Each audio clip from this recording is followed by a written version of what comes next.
does Taysom Hill care Miles Juergens? about statistics? Mitchell Juergens. Peter. Mitchell Juergens. Shout out to you. Take it away, Taysom. Peter's not listening today.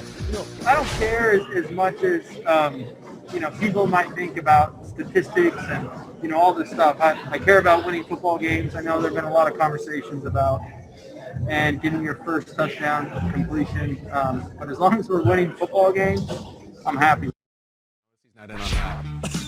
From Juergens in college to the NFC playoff picture, here we go. The Saints still sitting in that number 1 seed, clinching a playoff spot. And the birth of Sunday's win. Potential playoff matchups. You guys seem to like this full screen a lot. New Orleans would have the only bye if the postseason were to start right now. The Saints have won 9 straight, you guys, improving to 8-0 since the beginning of 2019 without Drew Brees. Sweeping any divisional opponent is tough. They didn't do it last year.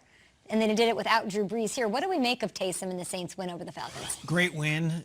No apologies for a win. Of course, there were some moments that were hairy at the end, but I look at what's coming in the next few weeks. You mentioned they got the Chiefs in Week 15, and that's a regular season game. But as we said in April, May, June, July, August, September, October, and November, we knew the Saints were going to be players this season. But the question is, what does that mean in January? And I'm wondering if last year's experience with Teddy Bridgewater and then going to Breeze and then losing, like, how do we correct whatever went wrong last year? Because it's similar to last season. Breeze goes down midway through and someone else is going to take over the reins and maybe be as good or maybe not be as good, maybe be better, whatever you want to say. They win games. And Sean Payton has this way with these players to get them to never have that trap game, that game where, wait, what happened? The Saints lost 35-0 to... Right. How do you get the... Because guess what? Breeze, he might come back this week. He might come back the week after. Or does Sean say, gosh, we're rolling? I don't know. Like, Breeze had 11 cracked ribs, 11 bruised ribs. Like, do we rush him back? Take your time. I'm fascinated to see. I'm really impressed with Sean Payton, how he gets this team to play every week. They could have lost to, the Falcons 2 weeks ago. They weren't going to lose to Kendall Hinton. But this past weekend, this was like trap game all over it in Atlanta, and they find a way to win. They don't have those dumb losses, which is something to say. I don't know when Drew Brees is going to get back. 11 cracked ribs? Couldn't you have just one rib? I love people who blindly criticize Taysom Hill when they didn't watch him play. And they saw that he rushed for a couple of TDs, and they're like, oh, he's more of an athlete. He can't really pass the ball. But I've been watching the Saints games, and I was watching him intently because I was curious how he passed the ball. Even though this was his first time throwing a pass TD, he throws the ball very well. He can step up in the pocket because he's not concerned about getting hit. He's a lot different than a lot of quarterbacks that won't take a couple steps forward. One, he's learned from Drew Brees, which he does it better than anybody. But two, he's a physical guy. So if I have to eat a shot just to throw one deep, I'm going to do that. Kyle, you mentioned in the highlights, though, he does have a problem with sometimes handling the snap and then running with the ball. He needs to turn the switch off.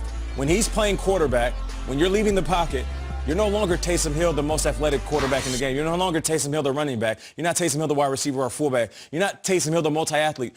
You're Taysom Hill, the quarterback. So protect the ball by any cost. Stop leading with your shoulder. Stop running to run guys over. Slide feet first and become a full-time quarterback. He can run with it. We know that. He can throw with it. But what you're going to do, if he is indeed the starter moving forward, you don't want to lose a game because one of those balls that are fumbled on the ground picked up and goes the other way. Kyle, if that ball would have stayed in bounds, the game is over. And the Saints would have lost that. Off of the hills trying to be too tough and run people over. So they did a good job. But just like I've said, and this isn't me criticizing the Saints. Please, Saints fans, don't hop all over me. They're good in the regular season. Scratch that. They're great in the regular season.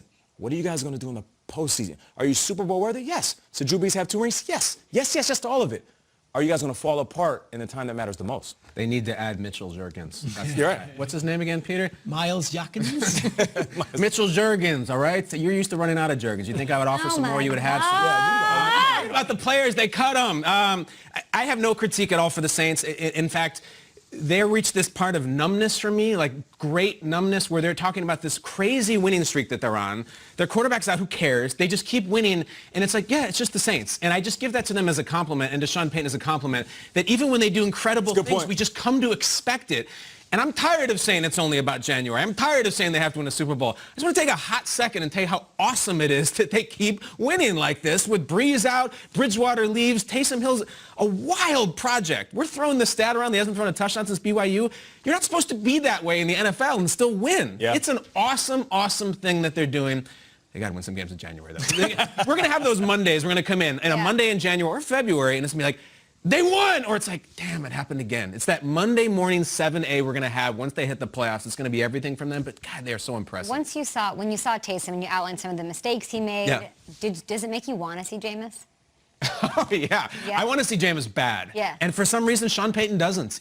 But it's like, what would he be bringing now? Because now Taysom fumbles, Jameis fumbles. Like, I don't know what he offers that Taysom can't do, especially Taysom starting to throw it. So Payton's out on him. We haven't seen him even for a play. It sucks. Sean Payton definitely should be in the consideration for Coach of the Year. How about the defense, though? Quick shout out to them. They continue to be so impressive, even with mistakes being made on offense. For some reason, I feel like especially when Drew's not on the field, they really come together and galvanize, probably because of Coach Payton. 5th straight game, they've allowed fewer than 20 points. That is the longest streak of any team this season. Saints, we see you. Cam Jordan has sacked Matt Ryan. I mean, more he than loves any him. player has sacked any other player in the NFL. He told us on our show that he loves Matt Ryan because he makes him look so good. It's a pretty cool stat, and that defense did